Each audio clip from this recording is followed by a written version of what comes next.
Good morning, Nigeria. Good morning, world.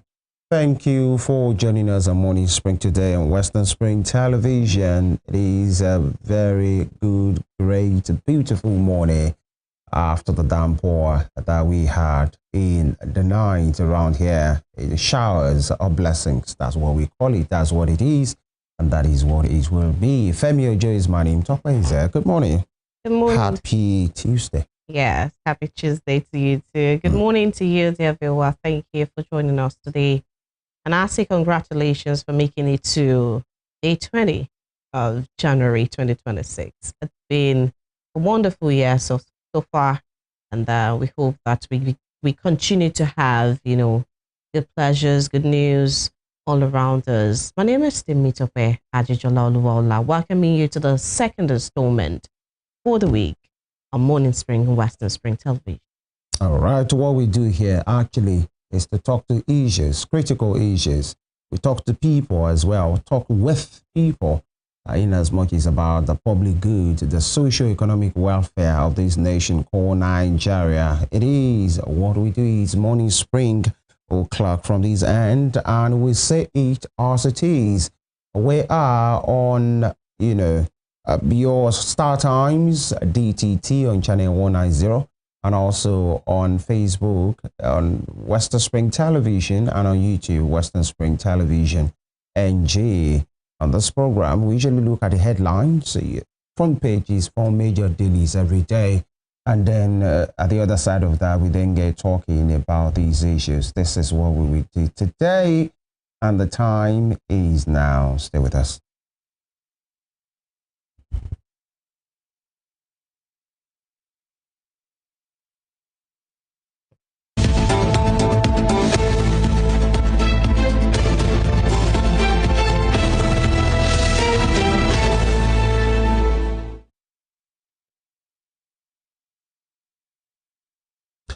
Let's kickstart the newspaper segment this morning. We're from the front page of the Punch newspaper for today.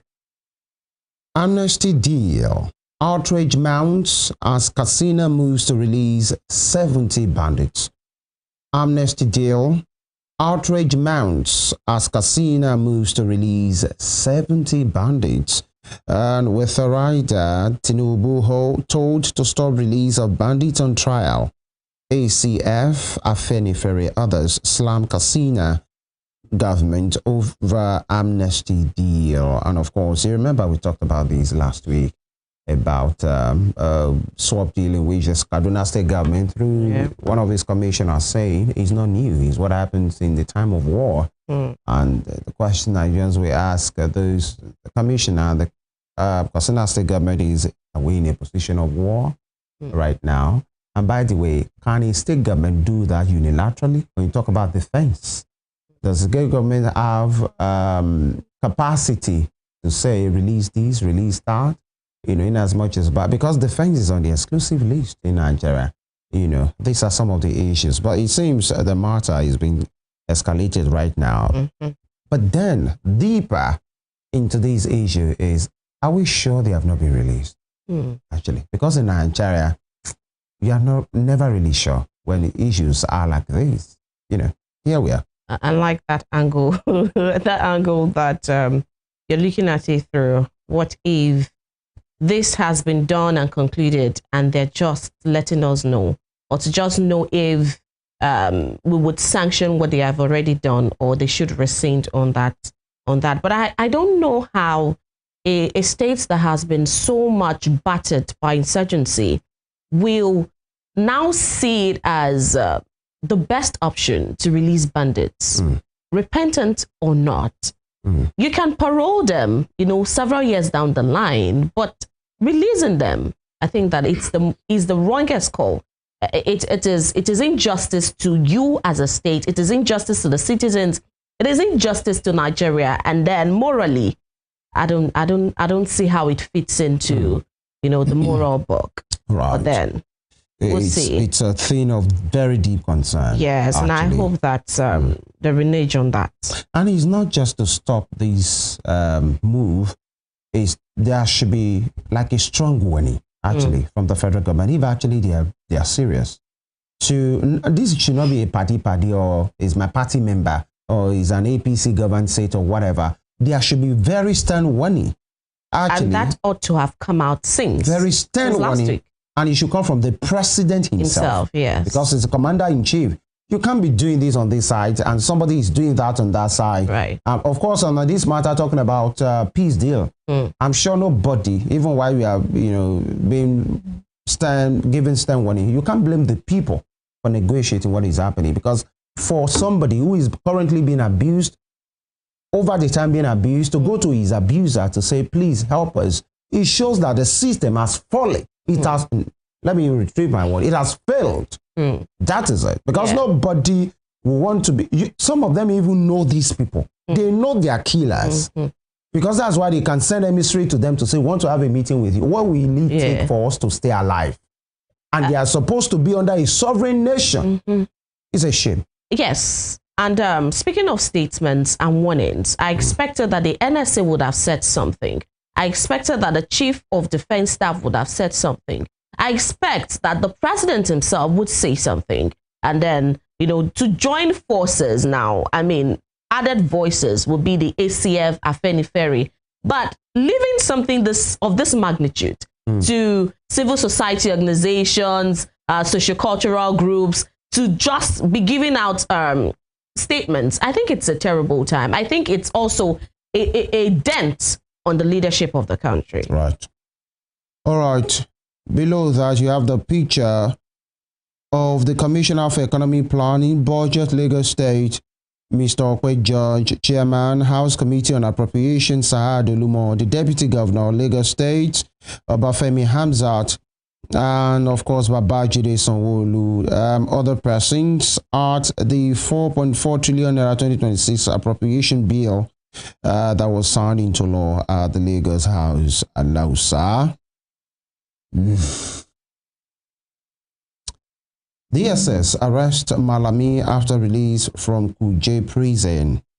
Banks record rising loan defaults amid strong demand. Again, DSS arrest Malami after release from Kuje prison. Really? Of course, let him have his time with the law, in as much as been done from a good place.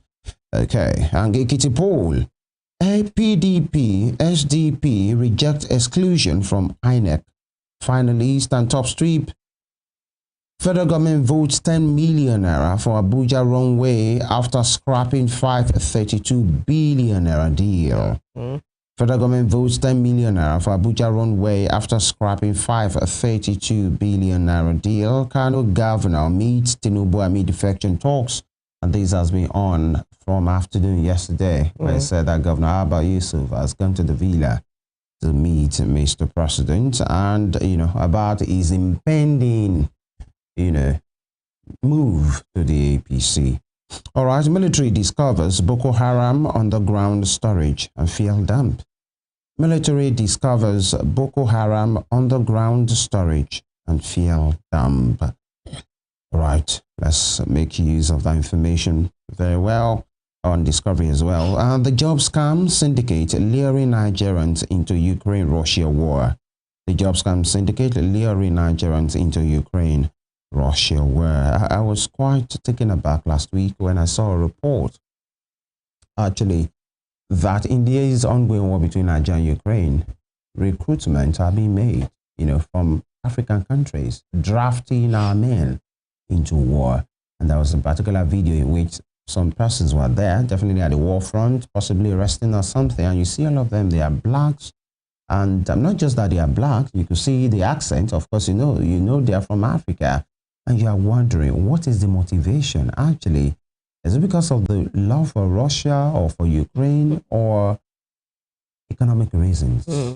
Saner climb, greener pasture on the front line of battle. Well, that's what we're saying, talking to leadership of different African countries. We know that those things are peculiar to Africa. You find the UK, you find the US and other European countries, you find them issuing out statements and saying that, giving security updates about countries, saying do not go to this part of a particular country, or you should even totally shelve your travels to such countries. Here we are. Even in this, you said you have seen this since last week or, whatever. And up until now, there has been no statement from Nigeria saying, please do not go to Ukraine, do not go to Russia, do not engage in all of those, this is not travels even and about all of those. travel advisory. I understand that we should know is being made. that we should. Yes, recruitment is being. Of course, recruitment will be made. So it's not just about they traveling there and they are trapped. No, they are being drafted into I do war. know that it's not even about being trapped. Yeah, I know there are several things involved here. We cannot say that a country that is war-ridden should not. Carry out recruitment. They need people. They need hands. They need.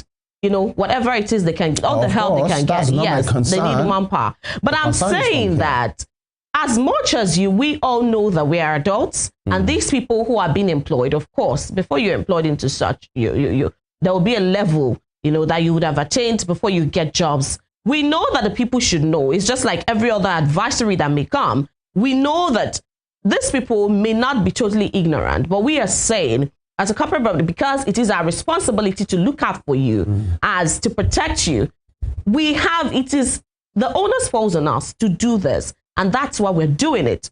And we hope that you would listen, right?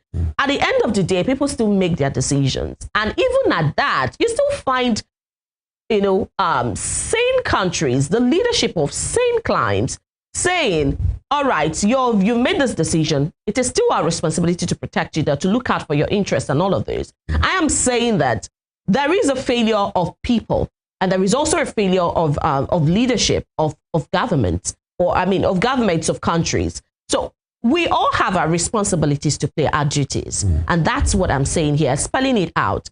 As much as people know that, of course, there is no average person who would say, I do not know that Ukraine is at war, Russia is at war, and those are places to really shelf at this time. But then they will get their help from different places. And why is it that it is Africans that you're seeing majorly there? And that's because these are the people who would damn all consequences and say, I need greener pasture. And if this is the road, if this is the green light I'm saying, I'm going for it. And that's it. That'll be all. But then before we leave the Punch newspaper, there's this particular one there that is really, really, that I'm thinking about. That's the one on the upper strip to the left, saying federal government votes 10 million naira for Abuja runway after scrapping 532 billion naira deal. For several people, they could think that, oh, that's a step in the right direction. Yes, it will be. But there are other underlying issues that we need to look at. Why was it scrapped? Was it a terrible deal in the first place? Which of the governments approved that deal? Why? Is it the Tinubu administration or Buhari administration? And why? Those are issues to look into. We just come with the bogus thing, and government is expecting people to be appreciative of these moves. Why was that done in the first place? Imagine 10 million naira to 532 billion naira. That's a lot. But if we're looking to this, if proper investigations are made and we are seeing that, before we didn't do our due diligence and we're having this, we should just speak to these terrible decisions. Those are things to really look at. Why was it scrapped? Who were those who approved it in the first place? This administration, past administration? Is this something worth investigating to know if a kind of cover-up is being done? So it's just, I don't think it's just what we should overlook there. Right. That'll be all from the Punch. All right, let's check out Nigerian Tribune newspaper this morning. And it says here, DSS arrests Malami after release from Kuje prison. Alleged cyberbullying. Police file 6-count charge against Tone Onojobi, and the rider remands doctor for issuing alleged fake report for her. That's on page 21. Amid defection moves, Kano governor visits Tinubu and Aso Villa. Ekiti poll, PDP as the P. Mason, INEC clears APC, 11 others in final candidates list. Below that, federal government denies seating gold refinery in Lagos. Ondo, judicial crisis deepens. as budget cuts, autonomy disputes paralyze courts, and the rider, we've resolved our differences. They should resume soon. Ondo Justice Commissioner. And on health there, brain diseases on the rise, but prevention, cure missing in Nigeria. That's according to neurologists there. It's on page 20 of Nigerian Tribune newspaper. Above the nameplate until the top strip, IMF raises Nigeria's 2026 growth forecast to 4.4%. No one was kidnapped in Kaduna. Police, local government chairman say. Alleged abduction of 100 worshippers. Alleged abduction of 100 worshippers. No one was kidnapped in Kaduna. The police, local government chairman say. Those are the headlines right there on the face of Nigerian Tribune this morning. And of course, away from the Nigerian Tribune, let's take the Daily Sun for today. The Daily Sun. Pandemonium, gunshot as contractors lock out minister. Pandemonium, gunshots as contractors lock out minister. With a rider, resume protest over 4 trillion naira unpaid debt. Resume protest over 4 trillion naira unpaid debt. And it's not what it should be at the FCDA and the FCTA, you know, right there in Abuja, where it's been a day of protest, you know, locking out everyone, you know, from entering the ministry over, you know, some demands, actually.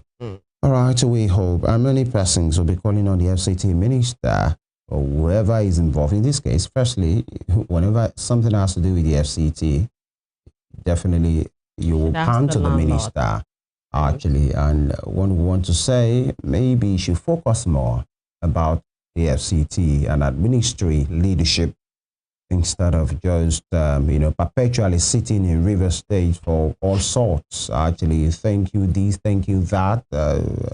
I'm the one here, I'm the one there. Nobody is getting the tickets. We do this, we do that.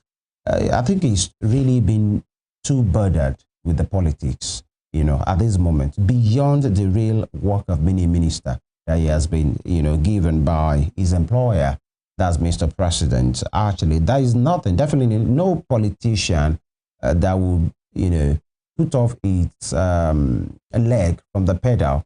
But then you have a core duty. Actually, the man went to River State, you know, at least maybe for break, holiday, call it whatever it is, for activities before the Christmas. And he kept on moving from one place to another, right deep into January, actually. And all of a sudden, the FCT, the FCDA, everyone, you know, they are down tooling, the workers there. And the minister till now has not issued, I'm not sure, I stand to be corrected, if he has issued a statement to this effect. But one can easily say, if the statement is from Fubara, if it's from Sheyi Makinde, all of a sudden, you will have been seen statements credited to him and all of those things. Politics can always coexist with governance, but governance will always be at the power. Well, that's true. We also saw from the source on the report from yesterday that probably Wike is also trying to hold his own destiny in his own hands. I mean, talking about consolidations and moving, the fact that he may be out of favor with the president and is trying to hold on to his job as FCT minister. It is what it is, but then holding on, his job is whatever, let him just do the needful. In as much as he's still there, right? He has a function. It's like something happening in Ocean State. Even if it has to do with the local government, the first person people will think of is Adeleke. If it's in Oyo State, it's Makinde. If it's in River State, we will talk about Fubara. And these are some of the issues that he should pay attention. Stay true to what you have been called to do in as much as you are still there. And then if systems were in place, the minister ought not, or it doesn't have to be there before contractors are paid. I mean, this is saying that the uprising is coming from, you know, contractors locking out the minister and all of this. What exactly is the grievance of the contractors? There are two issues in Abuja that has to do with locking out. There is the FCTA, FCDA, that's the FCT administration and all of those things. the workers there having their own issues.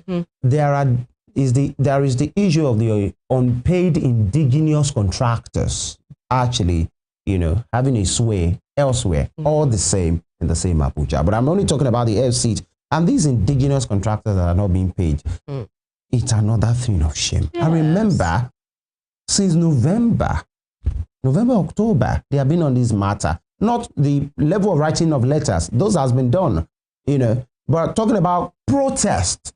They went to the National Assembly and knew there was a week that the House of Reps had to intervene. In fact, the House of Reps said they are going on plenary until those guys have been paid. They were not paid till now. And you know what? All of them are indigenous companies. And that's the shame of the matter. We talked about it, that if they were international, they would have been paid. Have you ever seen those guys carry placard? They would have been paid. The Julius Bergers of this world. These are the... So how do you want a indigenous company to grow? Obviously, there are destinies, there are lives attached to those people. So as they are being owed, they too are owing people, they are owing banks. And you're also crippling your own economy. If they see it that way. And it's I think, well, we don't just have to... We keep talking about these issues. But under that umbrella of the indigenous company. So how do you even... If there are things to be done, how do you even help indigenous company to get contracts outside of your country while they are not even being supported here within your country? Yes, and it goes explicitly to say, you're still going to get to that part. So this is still talking about failure in administration. I mean, the unpaid contractors also, spur out into the workers. It's still there on Daily Sun. All right, it's not the way it should be. You should be proud of your country. Somebody should say, oh, maybe the government of my country is not aware of my position. And that's why some people say, or some people have thought, I'll take my chances elsewhere, even in a war-ridden Russia or Ukraine. That is it. And you wouldn't know many collaterals have been seized by banks, from these contractors. Many of them now a shadow of what they should be. And they have been on it for months. We are no sure, but we are aware. So how about people in Abuja? Would they say they are not aware? Today is about, they'll go to the National Assembly. Companies. The next tomorrow, somebody will tell them, oh, he's with the CBN. Oh, he's with the Finance Ministry. And they keep moving them around in that way. The companies are also in the same FCT where the minister owes them. They're going to pay all their utilities. They'll pay NEPA. They'll pay for water. They'll pay whatever it is. They'll pay tax. You will collect money from the land use and all land of use this. charge. Exactly. And if they don't pay, they are sealed up. Exactly. And you're the one owing them. Controversy trails alleged abduction of 100 worshippers in Kaduna churches. We look into that because of the program today. And government police can PDP trade words. Army denies mutiny threats. Reports over salaries and allowances, and Nigeria records 150,000 sickle cell births yearly. Or your foundation one. It seems something is still wrong somewhere. Education, enlightenment, culture. I think these are some of the things that should be really worked on, because the place of education is a place of enlightenment, letting people know that when you fail in these decision making, this will be the outcome, actually. And I'm saying that because there are some persons sincerely that are still ignorant, actually. Are you sure about that? I'm very sure. I'm very sure. You will always have that demography that are ignorant of the fact that there are some things that you should do, investigations you should do, before certain decisions are being made about coming together of a man and a woman to bring forth, an offspring. That's number one. Then people in intervention, advocacy in this kind of things will tell you there are still people with that cultural belief that it doesn't matter, actually. Cultural. There's a place of belief, really, not really of faith or religion. A culture that feels, if you are ready, I'm ready, or all of those things, God will take charge. That is that part. But then that's why we owe it a duty from us here, just like what we are doing. Then religious places, religious worship centers, in as much somebody is coming through your end for, what we call counseling, and all of those things. So it's not just about family problems, generational causes, or all of those things. Let them know that I know there are systems in some denomination that I know that will make it a must, in as much you want to go through their counseling session, for you people to go and do those things. And when you do them, you are not the one that will bring the results. It is the specified institution that will send the result to them, because the church will say they don't want to be a part of this kind of mistake. Now, if you leave that system to go ahead with whatever you want to do, now the ball is in your court. Now, my own is this, two things for me. It's a thing of pain. If you have ever seen people with crisis, sickle cell crisis, it could be painful. In fact, you don't have to like those people for you to know that nobody should be put in this condition, especially preventable ones. Number two is the fact that it is crazily cost intensive.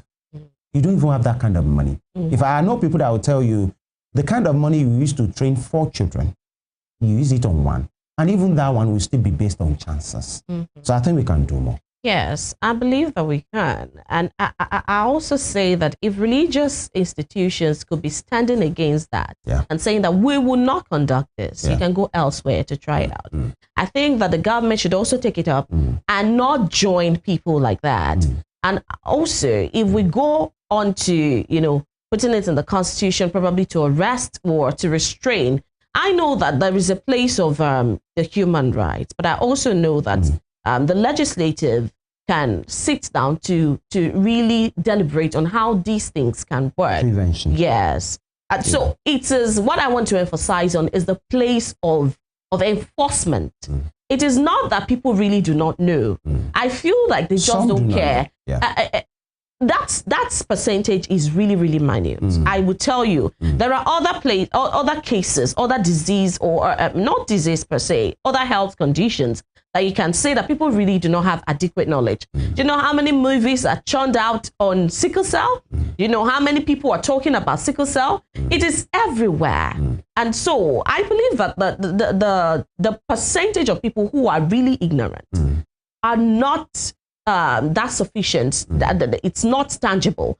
And those who really are not, or who are ignorant, are not even of marriageable age. They're beginning to, get into the system, and they will get to know as well. But I'm talking about the place of enforcement by government, not just religious institutions. That place is lacking. There is no gap bridging it. And I feel that the government should begin to look into that. Some things that affect human lives that could in turn affect society. Government should take it more seriously. Well, that would be a constitutional matter. And that's why I was saying legislature could sit down and know how to incorporate this. But the reason why I talk about ignorance is the fact that there are some topics that have been mentioned today. While the point is right, there are some interior of places. There are some topics you will start today. It will sound very strange. Yeah, some topics. So we can't ignore that. Then we haven't talking about people that are ready. We are talking the confines of decisions of wedding and marriage. Yeah, there are some people who just, a man and a woman coming together, boys and girls, to do stuff. Yeah. That's it. So we can't really place it from a place of wedding decisions, marital decisions. There are people that see themselves in a one-night stand and they do stuff. It has always been, it will always continue. Is it good? No. And then babies are brought up from those places as well. These are some of the issues. So that's why it also boils down to more what's it called now? More enlightenment into areas of when you have unprotected sex, when you have all of this relations, try to use the morning after pill. It is very important. Everyone should have it. I remember days when we were in secondary school, you have sanitary trials producers coming to give free sanitary towels to students. These are also things that you can do. It is not to encourage. There are also ones who come with this protective items as well. It is not to encourage them, but it is to say, if ever you find yourself in this situation, this is the way to go. And so I am saying that there should be, we should have these NGOs also looking into that aspect, giving protective pills. I'm sure many persons are doing or whatever it is. Need that, more. Yes, we need more. And it speaks to education, actually, public enlightenment. Man cries out over mother of twin sons and nephew, burning of house over control of oil well. That's a sad situation. I saw the picture of that family.